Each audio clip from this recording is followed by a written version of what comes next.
Hello friends, तो आपके assessment year 24-25 के लिए जो आईटीआर फाइलिंग की ड्यू डेट थी वो थी 31 जुलाई 2024। अब मान लो यदि इस ड्यू डेट तक आप अपनी आईटीआर फाइल करना भूल गए थे तो उस केस में आप अपनी बिलेटेड आईटीआर और रिवाइज आईटीआर दोनों ही 31 दिसंबर 2024 तक फाइल कर सकते थे।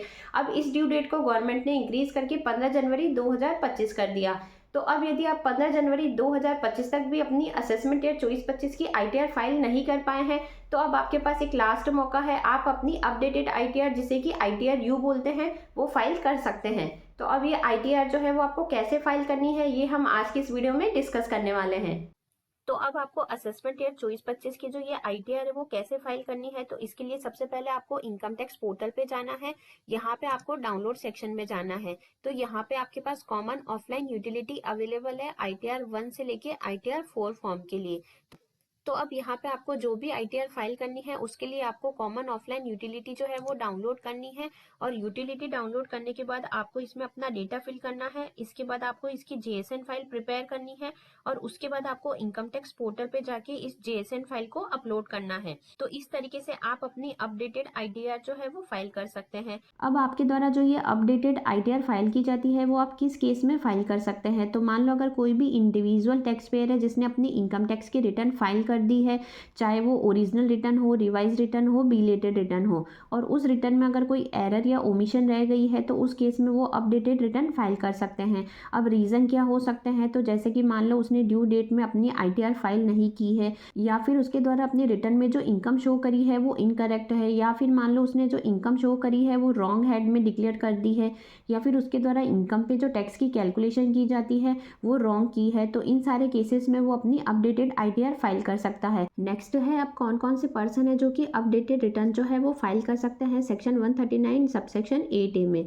तो उसमें फर्स्ट है एलिजिबिलिटी फॉर फाइलिंग। तो अब कोई भी टैक्स पेयर जिसने अपनी ओरिजिनल आईटीआर फाइल कर दी है सेक्शन 139 सबसेक्शन 1 में, या फिर उसने अपनी बिलेटेड रिटर्न फाइल कर रखी है सेक्शन 139 सबसेक्शन 4 में, या फिर उसने अपनी रिवाइज रिटर्न फाइल कर रखी है सेक्शन 139 सबसेक्शन 5 में, तो वो अपनी अपडेटेड आईटीआर फाइल कर सकते हैं। अब यहाँ पे सभी टाइप के टैक्स पेयर जो है वो अपनी अपडेटेड आईटीआर फाइल कर सकते हैं, चाहे वो इंडिविजुअल हो, एचयूएफ हो, लिमिटेड लाइबिलिटी पार्टनरशिप हो, फर्म हो, कंपनी हो या एओपी हो।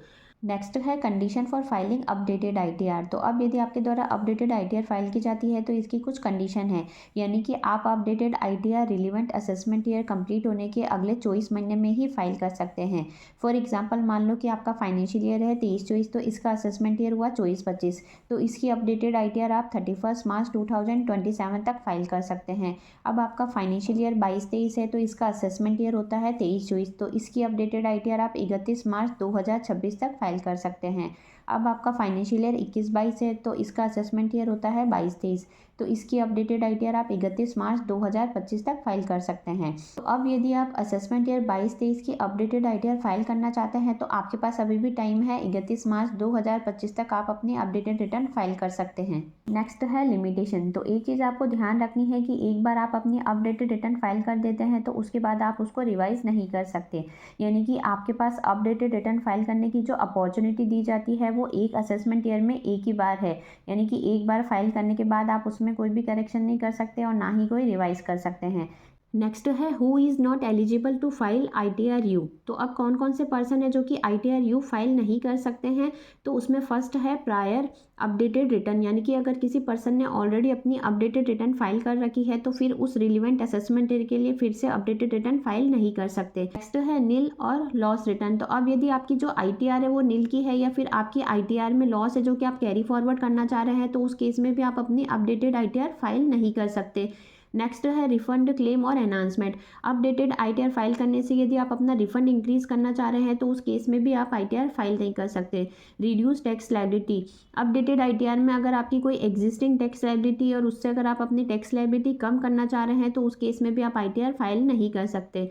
Next tax authority investigation. तो अब मान लो अगर कोई इंडिविजुअल है जिसपे सर्च का सीजर का अगर कोई प्रोसीडिंग चल रही है तो उस केस में भी वो अपनी अपडेटेड आईटीआर फाइल नहीं कर सकता। नेक्स्ट है असेट सीजर और डॉक्यूमेंट कॉल। अब मान लो किसी इनकम टैक्स अथॉरिटी के द्वारा किसी इंडिविजुअल से बुक्स, डॉक्यूमेंट्स या कोई भी असेट्स है जो कि सीज की गई है या फिर उनसे इनकम टैक्स डिपार्टमेंट के द्वारा मंगवाई जाती है, तो उस केस में भी वो अपनी अपडेटेड आईटीआर फाइल नहीं कर सकता। नेक्स्ट है पेंडिंग टैक्स प्रोसीडिंग। अब मान लो अगर कोई पर्सन है जिस पे असेसमेंट, रीअसेसमेंट, रिवीजन और रीकम्प्यूटेशन की कोई प्रोसीडिंग है जो कि पेंडिंग चल रही है, तो उस केस में भी वो अपनी अपडेटेड आईटीआर फाइल नहीं कर सकता है। नेक्स्ट है calculate total tax payable for updated return. तो अब आपके द्वारा जो ये अपडेटेड रिटर्न फाइल किया जाता है उसमें टैक्स की कैलकुलेशन कैसे की जाएगी। तो सबसे पहला आपके द्वारा अपडेटेड रिटर्न में जितनी एडिशनल इनकम शो की जाती है उस पर आपके टैक्स की कैलकुलेशन की जाएगी। देन आपका सेक्शन 234A, B और C में इंटरेस्ट की कैलकुलेशन की जाएगी। उसके बाद आप पे लेट फीस इम्पोज की जाएगी सेक्शन 234F में। उसके बाद आपका जितना भी टैक्स आपने पे कर रखा है, जैसे कि आपका कोई TCS है या TDS है या आपने कोई एडवांस टैक्स या रेगुलर सेल्फ असेसमेंट टैक्स आपने पे कर रखा है, तो वो आपका डिडक्ट किया जाएगा। उसके बाद यदि आपका मान लो कोई रिफंड बन रहा है ओरिजिनल रिटर्न में, तो उस रिफंड को आपके जितना टैक्स बन रहा है उससे एडजस्ट किया जाएगा। देन उसके बाद एडिशनल टैक्स जो है वो चार्ज किया जाएगा 25% या 50% का, और इस तरीके से आपके टोटल टैक्स की अमाउंट की जो कैलकुलेशन है वो की जाएगी। नेक्स्ट है penalty and additional tax payable. तो 25% for updated return filed with in 1 year from the end of the assessment year. तो अब यदि आप रिलीवेंट असेसमेंट ईयर कंप्लीट होने के 1 साल के अंदर अपनी आईटीआर फाइल कर देते हैं, तो उस केस में आपको 25% से एडिशनल टैक्स का पेमेंट करना है।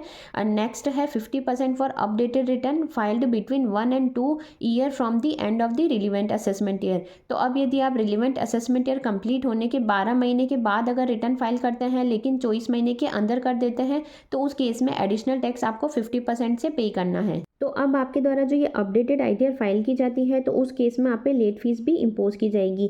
तो अब यदि आपकी इनकम 3 लाख रुपए से ज़्यादा है लेकिन 5 लाख रुपए से कम है तो 1,000 रुपये की लेट फीस इम्पोज की जाएगी, और यदि आपकी इनकम 5 लाख रुपए से ज़्यादा है तो उस केस में 5,000 रुपये की लेट फीस इम्पोज की जाएगी। अपडेटेड आईटीआर फाइल करने से पहले एक बार आपको अपना AIS 26CS और TIS जो है वो जरूर चेक करना है कि उसमें आपके कौन कौन से ट्रांजेक्शन जो है वो आ रहे हैं, और उसके बाद ही आपको अपनी आईटीआर जो है वो फाइल करनी है। साथ ही यदि आप अपनी आईटीआर फाइल करते हैं तो आपको कई सारे बेनिफिट भी मिल जाते हैं, जैसे कि अगर आपको बैंक से कोई लोन लेना है बिजनेस के लिए या फिर आपको वीज़ा के लिए अप्लाई करना है, तो इस तरीके के कई सारे बेनिफिट है जो कि आप आईटीआर फाइल करते हैं तो आपको मिल जाते हैं।